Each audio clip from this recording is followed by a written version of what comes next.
O Senhor esteja convosco. Ele está no meio de nós. Proclamação do Evangelho de Jesus Cristo segundo João.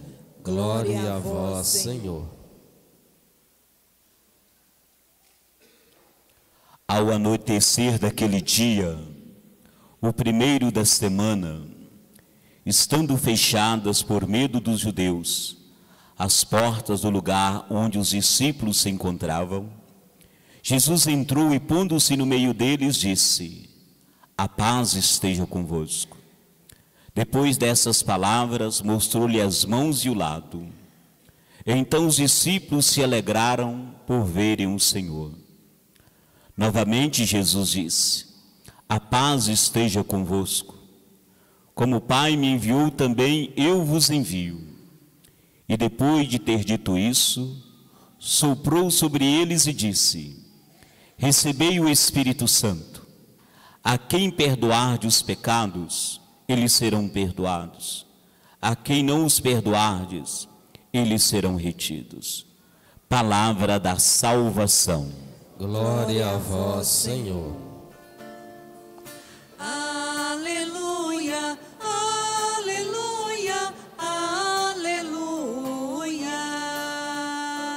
Aleluia, aleluia, aleluia. Meus irmãos e irmãs, a festa de hoje, a festa de Pentecostes, ela marca o fim do tempo litúrgico da Páscoa. Alguns dias a liturgia nos preparava para a festa de hoje. Lemos os textos bíblicos. Jesus, na última ceia com seus discípulos, e uma angústia muito grande tomava o coração dos discípulos. Quando Jesus vai dizer para eles: não perturbe o vosso coração. Credes em Deus, crede em mim também. Ele fala das moradas e as promessas de enviar o Espírito Santo. Diante da tristeza dos discípulos, Jesus vai dizer: não se entristeçam. Eu vou enviar o Espírito Santo, o Paráclito, o advogado, o intercessor. Em outras passagens, Jesus vai dizer: olha, eu não vou deixar vocês órfãos. Eu vou para o Pai, mas não vou deixar vocês sozinhos. Eu vou enviar o Espírito Santo. No último domingo, Jesus pede aos discípulos, a liturgia nos dizia que ele pede aos discípulos para que não se afastassem de Jerusalém até a vinda do Espírito Santo. E ele dizia no final do Evangelho de Mateus: eis que estarei convosco todos os dias, até o fim do mundo. E ele permanece conosco na força do Espírito Santo. Portanto, as primeiras comunidades cristãs, elas tinham bem claro que tudo o que eles viviam era obra do Espírito Santo. E tudo que o Espírito Santo tinha realizado em Jesus, agora estava realizando em cada um deles. Também para cada um de nós, celebrar a Páscoa significa descobrir a presença de Deus através do Espírito Santo dentro de cada um de nós. O Espírito Santo que nos envolve, ora como um vento, ora como um sopro, mas nos transformando por dentro. Nós temos duas narrativas de Pentecostes. Para Lucas, ela acontece 50 dias após a ressurreição. Para João, ela acontece no dia da ressurreição. Mas o importante aqui é justamente refletirmos sobre a ação do Espírito Santo em nós. Portanto, São Lucas narra a descida do Espírito Santo 50 dias após a Páscoa. Inicialmente, esta festa era uma festa judaica, Sobretudo era caracterizada pela festa da colheita, onde os judeus iam a Jerusalém oferecer os primeiros frutos da terra, como um agradecimento a Deus. Era chamada festa da colheita, festa das tendas, lembrando o tempo que o povo passou debaixo das tendas no deserto, diante do Sinai. Mas o texto de hoje nos diz que os discípulos estavam reunidos no mesmo lugar. Maria, mãe de Jesus, estava presente no cenáculo. De repente, um vento forte encheu aquele lugar que eles estavam. E aí, como línguas de fogo, iam pousando sobre cada um deles. E nesse momento, eles se sentiram repletos do Espírito Santo. Aqui o Espírito Santo é apresentado como a força de Deus.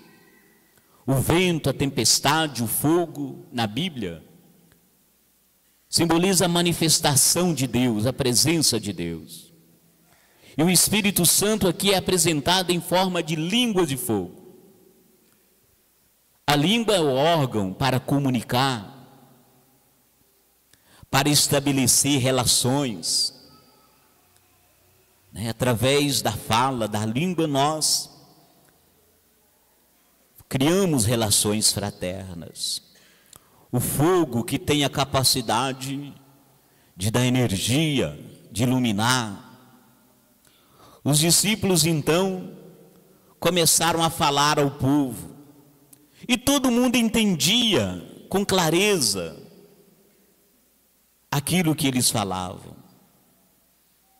As pessoas diziam: eis que nós estamos ouvindo na nossa própria língua, tem gente aqui de todos os lugares, e eles falam e nós entendemos. Falar outras línguas é criar possibilidade de relações, porque às vezes nós falamos a mesma língua, entre aspas, né? Mas não nos entendemos. A gente fala, mas não criamos relações. E é muito fácil da gente perceber isso dentro da nossa própria casa. Às vezes a gente vive lá naquele mesmo ambiente de casa. E o que a gente reclama mais? A gente reclama: ah, meus pais não me entendem. Ah, os meus filhos não me entendem. A gente não se entende. A gente vive no mesmo espaço, mas a gente não entende. Por quê? Nós não estamos falando a mesma língua? Acho que não. A mesma língua para gente que a gente fala e entende é a língua do Espírito Santo. E vocês sabem qual que é a linguagem do Espírito Santo? É a linguagem do amor. Porque só no amor a gente consegue entender o outro. Só quando a gente ama que a gente aprende a respeitar o outro, a respeitar o jeito de ser, a respeitar as diferenças. Essa é a linguagem do Espírito Santo. Essa é a linguagem de Pentecostes. Essa é a linguagem que o nosso mundo precisa. Essa é a linguagem que nossas famílias precisam. Essa é a linguagem que todos nós precisamos. Falar e entender. Falar e criar relações. Relações fraternas. Portanto, nós podemos dizer que Pentecostes é um pouco oposto daquilo que nós encontramos lá no capítulo 11 do livro do Gênesis, o episódio da Torre de Babel. As pessoas quiseram fazer uma torre para chegar até Deus, não para ficar próximo de Deus, mas o ser humano achou que eles poderiam ocupar o lugar de Deus. E quando Deus viu o orgulho e a ambição do ser humano, o que ele fez? O texto diz que Deus então confundiu as pessoas. Aí ninguém falava a mesma língua. Aí gerou uma confusão, eles não se entendiam. Pentecostes é o contrário. Aqui a gente vê que as pessoas entendiam, porque a linguagem do Espírito Santo é a linguagem da unidade, do amor. Pentecostes gera unidade. E quais são os efeitos da manifestação do Espírito? Todos ouviam e entendiam.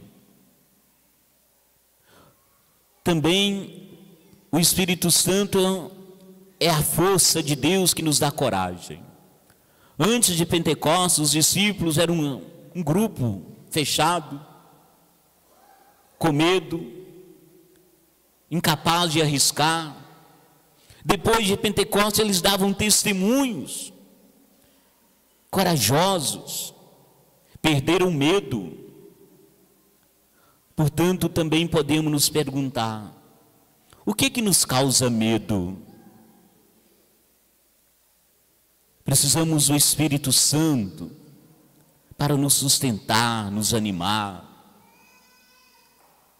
criar, como eu disse, relações fraternas, entendendo o outro. É isso que Paulo fala na segunda leitura de hoje. Ele fala da diversidade de dons que existe entre nós. Ninguém é igual a ninguém. Até dentro das nossas casas, né? A gente fala assim, que os dedos das mãos não são iguais. Somos diferentes. E que bom que somos. Isso é uma riqueza muito grande. Quando as diferenças, elas vão criando a unidade, se torna uma riqueza. Imagine num ambiente de trabalho, onde cada pessoa é diferente, e ela traz a riqueza dos seus dons. Todos crescem. Aquele ambiente cresce. O problema é que nós não sabemos trabalhar com as diferenças. Nós não sabemos valorizar as diferenças. Às vezes achamos que todo mundo tem que ser igual. Pensar do jeito que eu penso, agir do jeito que eu costumo agir. Nós não valorizamos as diferenças. E Paulo diz que as diferenças, elas são uma riqueza. Ele diz o seguinte, que há diversidade de dons, mas a fonte desses dons é o mesmo, vem do mesmo Espírito. O texto nos lembra os dons, eles existem para o bem comum, para o bem de todos. A comunidade de Corinto era uma comunidade muito orgulhosa. Eles achavam que o dom mais elevado era o dom de falar em línguas e dom da cura. E assim eles achavam que eram melhores que todo mundo.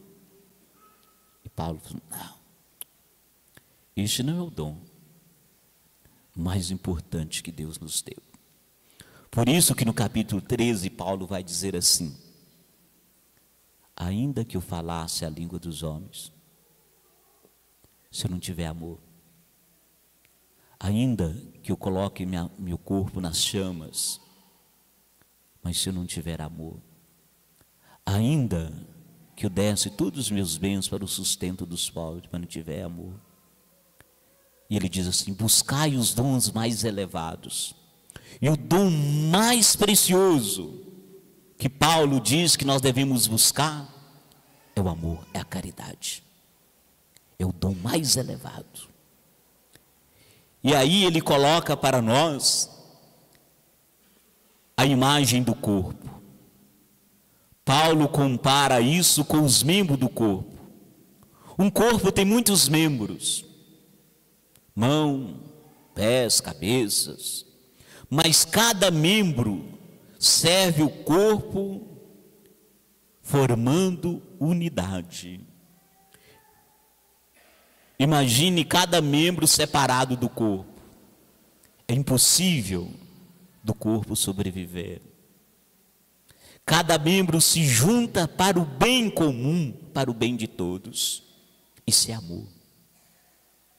Isso é eu ser capaz de entender as diferenças de cada pessoa. Essa é a linguagem do Espírito Santo. O Espírito Santo nos dá dons diferentes, mas para vivermos na unidade. Imaginemos, como eu disse, aquela imagem da família, cada um com seu membro diferente. Mas imagine todos lutando para o mesmo objetivo. A família se torna um lugar gostoso da gente se viver. Mas se cada um for viver do seu lado, um ambiente de trabalho. Quando todos buscam o mesmo objetivo, o ambiente de trabalho fica algo prazeroso. Mas se cada um começa a viver para si e não se reconhecer os dons de cada um, se torna um lugar terrível, porque não cria relações, não nos dá entendimento, não tem amor, não tem o Espírito Santo. Já o nosso texto do Evangelho, João fala de Pentecostes, do Espírito Santo, a partir de uma realidade dos discípulos. Estava noite, as portas fechadas e os discípulos com medo. Revela a insegurança daquelas pessoas. Mas Jesus aparece no meio delas. A comunidade cristã só existe de forma consistente se ela estiver centrada em Cristo ressuscitado. E Jesus aparece desejando a paz. A paz é mais do que um sentimento, mas a gente viver a plenitude da graça, da presença de Deus. Em seguida, Jesus mostra as mãos e o lado. O que tinha nas mãos de Jesus? As marcas dos pregos da cruz. O que tinha do lado de Jesus? O sinal da lança. Ali, duas feridas. Essas feridas das mãos, do lado, sinal do amor de Deus por nós. Como que eles reconhecem Jesus? No amor. É só olhar para as mãos de Jesus, olhar para a marca no peito de Jesus. Ali está um sinal de amor. Ninguém tem amor maior do que aquele que doa, que se entrega pelo outro. E aí depois Jesus comunica o Espírito Santo, sopra sobre eles. Isso nos faz retomar lá no livro do Gênesis, capítulo 2, quando Deus modela o ser humano do barro. O ser humano é só um bonequinho de barro. Mas o bonequinho de barro que Deus fez, ele só passa a ser algo extraordinário depois de um sopro. O sopro mudou tudo. Deus soprou, diz o livro do Gênesis, e aquele bonequinho de barro se tornou um ser vivente. É o sopro da vida. O Espírito Santo é a força que nos dá vida. Podemos dizer que a vida vem de um sopro, porque quando nós paramos de respirar, é porque a morte se aproxima. O Espírito Santo é o sopro que nós precisamos, é a vida que nós precisamos. Por isso que a própria palavra espírito, latina, é dizer ânimo, aquilo que anima, aquilo que sustenta. Peçamos os dons do Espírito Santo. E depois que Jesus assopra, ele envia os discípulos em missão. Ide. É a força que nos sustenta. Gostaria aqui de retomar para nós o salmo de hoje, Salmo 103. Esse salmo nos ajuda a rezar a presença do Espírito Santo. Esse salmo deixa um sabor muito gostoso no coração da gente, porque ele diz assim: bendiz a minha alma ao Senhor, ó meu Deus e meu Senhor. Como sois grande, quão numerosas, ó Senhor, são vossas obras. Encheu-se a terra com as vossas criaturas. O salmista, ele louva a Deus pela presença amorosa de Deus no universo. E ele diz claramente que sem o sopro do Espírito, tudo volta a pó, tudo deixa de existir. Por isso ele diz assim: se tirais o seu respiro, elas perecem e voltam para o pó de onde vieram. Enviais o vosso Espírito e renascem, e da terra toda a face renovai. É esse Espírito que nos renova. Depois o nosso salmista agradece a presença de Deus, tão clara no nosso mundo, e diz que essa presença de Deus enche ele de alegria. Aqui nós podemos nos perguntar justamente isso: que a glória do Senhor perdure para sempre. Alegre-se o Senhor em suas obras. Hoje seja-lhes agradável meu canto, pois o Senhor é minha grande alegria. Qual a causa da nossa tristeza? Será que a tristeza que às vezes toma conta de nós é tão persistente? É porque nos falta esse sopro? O sopro do Espírito de Deus? Portanto, meus irmãos, minhas irmãs, nessa celebração, peçamos ao Senhor: sopre, Senhor, sopre sobre cada um de nós o teu Espírito, revigora em nós esse Espírito Criador. Essa é uma graça que podemos pedir a Deus quando a tristeza tomar conta de nós, quando o desânimo bater no nosso coração, quando algo nos machucar por dentro. Peçamos: sopra, Senhor, o teu Espírito. Quando estivermos confusos, peçamos o Espírito Santo. Quando nossa família estiver desunida, peçamos a graça do Espírito Santo. Quando a gente não se entender, peçamos a graça do Espírito Santo. Porque é Ele que nos anima, é Ele que nos comunica o amor verdadeiro. Professemos a nossa fé. Creio em Deus Pai Todo-Poderoso, Criador do céu e